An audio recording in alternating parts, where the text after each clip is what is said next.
So, it's been officially confirmed that Rachel Zegler is going to be playing the role of Eva Perón in the upcoming Jamie Lloyd-directed revival of Evita in the West End. And if you've ever seen Evita, it is a challenging part to play, and I don't think she has the temerity, the stamina, you pick a word here, in order to pull it off going, every single day that the theater is open. I'm a very talented, capable individual. I'm here for a reason. I can do it. Studios really need to go back to what they originally did, which was tell your stars to shut up and not say things, because no one is paying to hear your star say offensive things off the screen. Rachel Zegler was supposed to be the shining star of the West End, a bold casting choice. A statement, a fresh, young Latina actress taking on one of musical theater's most iconic roles, Eva Perón in Evita. It was marketed as a triumphant return, a redemption arc, a chance for Rachel to silence her critics after the internet dragged her for,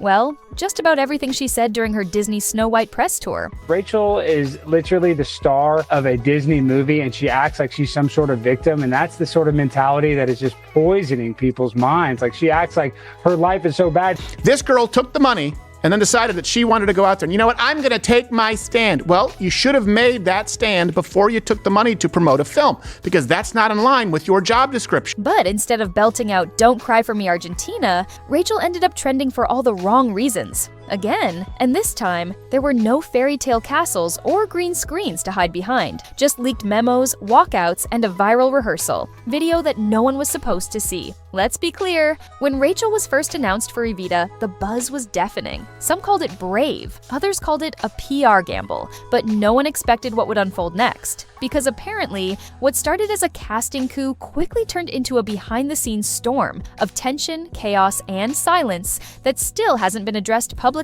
And let's just say, the leaked director notes, they didn't exactly describe a happy working environment. And so hopefully this flops so hard that they finally learn their lesson. Will they, James?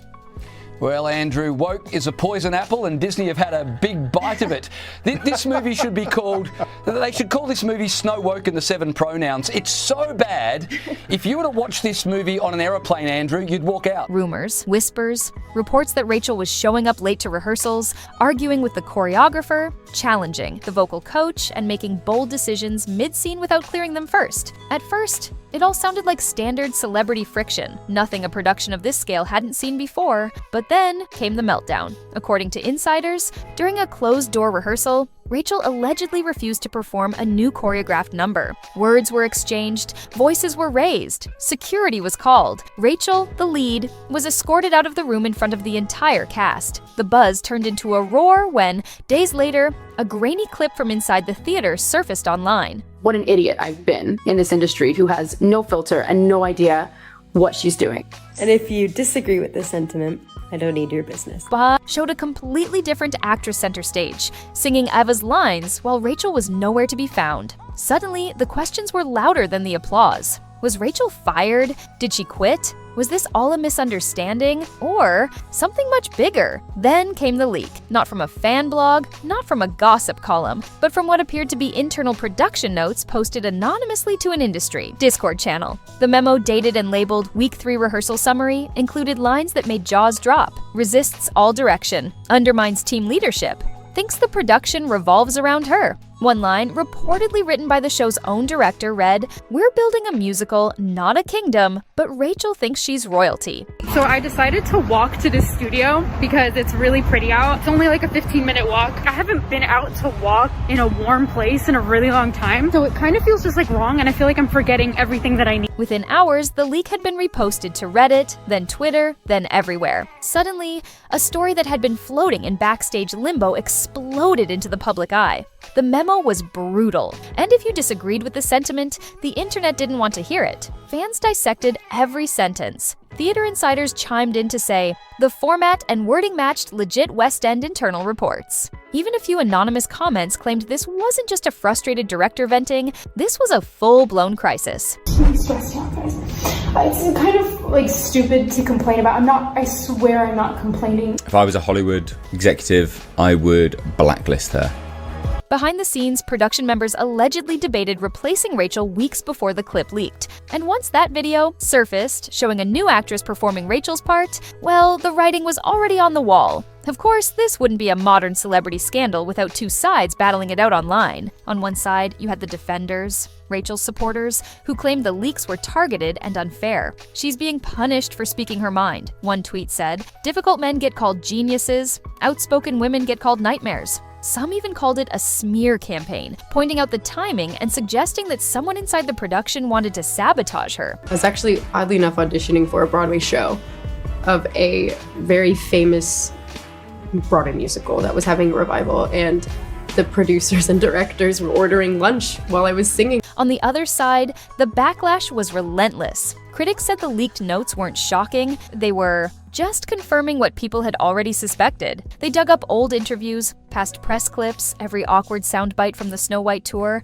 and painted a picture of someone not just misunderstood, but uncoachable. And through all of it, Rachel stayed silent. No statement, no denial, no tweet, no TikTok, no Instagram note. Just a blackout. Her social media pages, once filled with behind-the-scenes rehearsal snaps and excited updates, went quiet. Even her bio, which once proudly read Eva Perón, Evita West End, was scrubbed. Gone. The silence spoke louder than any press release could. Some said she was advised by her legal team to lay low. I did not like Snow White. The reason why is that the actress that plays Snow White, she acts like a all the time. Others claimed she was regrouping for a comeback interview or a dramatic PR reset. But whatever the plan was, the clock was ticking. Because in the age of instant opinions, silence doesn't just suggest guilt. It becomes the story. More leaks followed. WhatsApp chats between producers allegedly discussing her removal. Anonymous posts from crew members saying she clashed with wardrobe, rejected a dozen outfits, and held up fittings over fabric choices. One source claimed she once told a designer,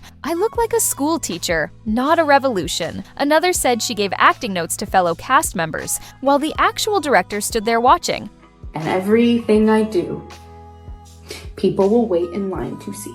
And then there was the now infamous quote from a supporting cast member. "Her presence on stage is magnetic. Her presence backstage is toxic." That line alone lit up comment sections across the internet. Of course, the truth is probably buried somewhere between exaggerated rumors and inconvenient facts. Was Rachel unfairly targeted? Was she overwhelmed by the pressure? Or did she simply underestimate what it means to lead a massive production that isn't centered around her image? Because that's the irony. Evita was supposed to be the role that stripped everything back. No big budget studios. No TikTok drama. Just her, a stage, and a script that's already survived decades. But instead of a rebirth, we watched a collapse. Not on stage, but backstage. And whether or not the leaked notes were fair, they've already defined the narrative. There are rumors of even more leaks on the way. An uncut rehearsal video, legal letters being sent to halt more footage from surfacing, crisis meetings behind closed doors. It's the kind of unfolding spectacle that Hollywood usually tries to script, but this one, no one seems to be directing. And for now, the spotlight sits empty, the fans are divided, and the actress at the center of it all has vanished into silence. What do you think? Is Rachel being unfairly dragged, or is this a hard lesson in what happens when you lose the room? Before opening night, leave us a comment below, because one thing's for sure, this show isn't over yet. And if the next leak is as messy as the last one, you'll want to be here when the curtain rises again.